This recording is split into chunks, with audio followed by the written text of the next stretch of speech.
down to the last 3 to do now.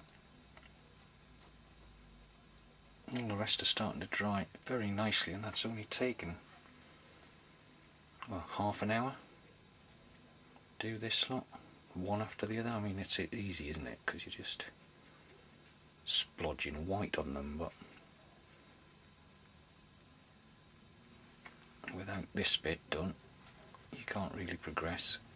So basically, you've put one layer of PVA glue, which is plastic, second layer of PVA glue, more plastic, and now you're putting on a layer of acrylic paint, which is plastic, on top of a plastic model. So it's quite clever how acrylic paint mixes with water, even though they should really repel each other, I'd have thought. What with plastic being a petroleum byproduct. I think it was a German guy invented acrylics. A cunning folk, the Germans.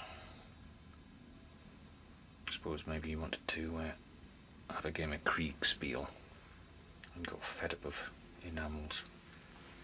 Probably a completely different story actually, but there you go.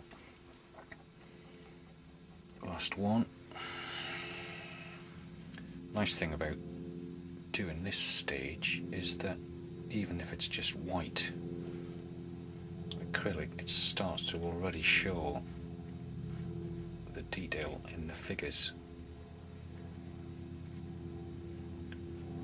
Same under there.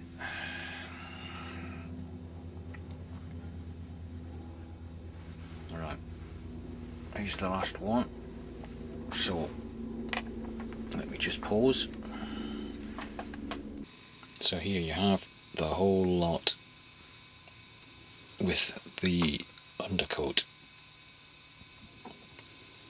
and because I've left quite a lot of paint, it's not going to go to waste because I've got these hussars to do.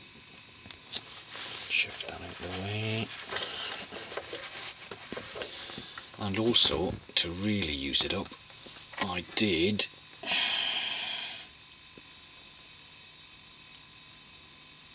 bow for the dwarf with 2 layers of PVA, because again I'd made far too much, and rather than let it go to waste, I keep these to hand up here. If you can just see them, these are all ones that haven't been painted yet on the top, ones that are nearly finished on the bottom. So if I do have a lot of colour left, whichever colour it is, I just slap it on these guys.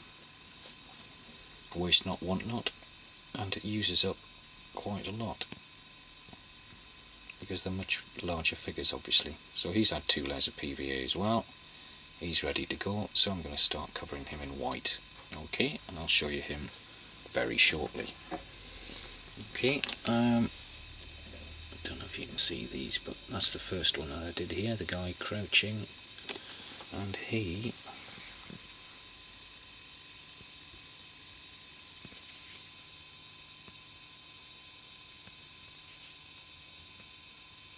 is just about dry.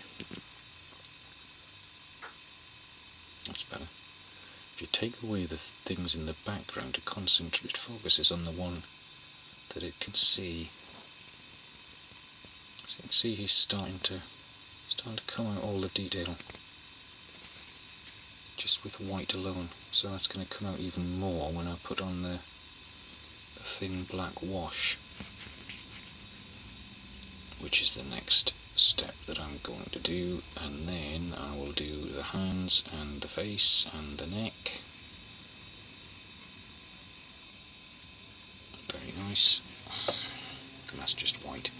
How's the officer's doing? He's also, the details starting to come out there. See, these are virtually dry. And this one was done halfway through this phase.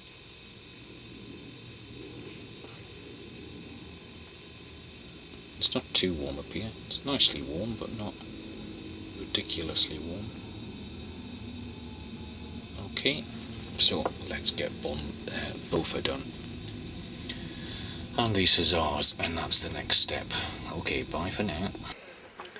Okay, last 4 hussars now.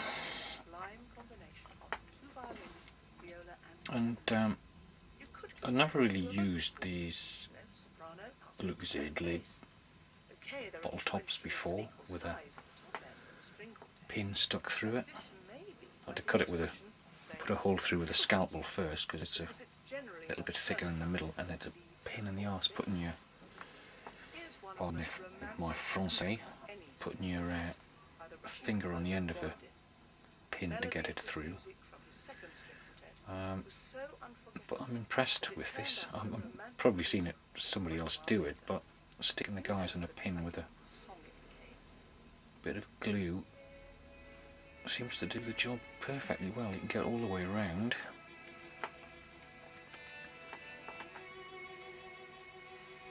What I used to do with Horseman was just stick the feet into the blue tack, but then of course you end up painting around the tops of the feet and you don't get the bottoms until you finally finish doing the guy, and then you have to paint the underneath because somebody says you didn't paint the underneath. So then you paint the underneath, and then because it's acrylic, you get a layer of acrylic around it anyway, and then you have to put another bit of PVA on the foot, and it's a faff. So that should save me some time if I do it that way. Oh, Classic FM's just gone off. I had bad internet connections today, so it keeps cutting out, which is a bit of a pain as well, because I'll do like sitting up here and listening to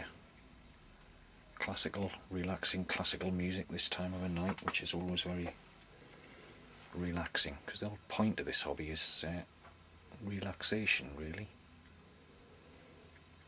You show people your figures and they say, how can you paint that? You must be really good at painting, and you're not really. I don't see what's good about my efforts. It's just patience and a steady hand.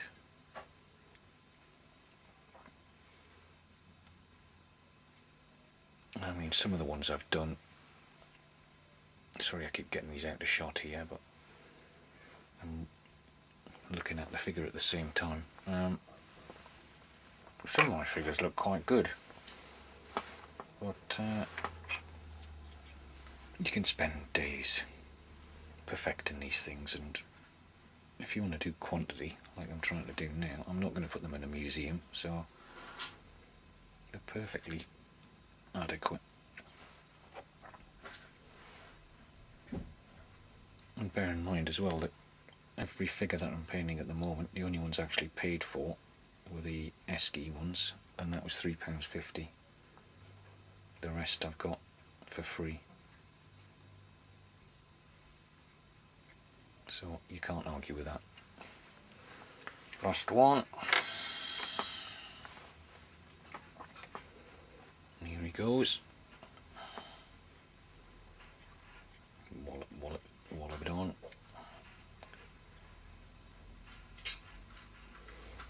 I found one of these figures had lost his sword. So what I'm going to do with him, and I think it's one of the officer figures as well, so what I'll do with him is I'll get rid of what's left of the sword, which is basically the hilt, just trim that round. I might cut the arm off, turn it up, facing upwards, and make a banner or a standard.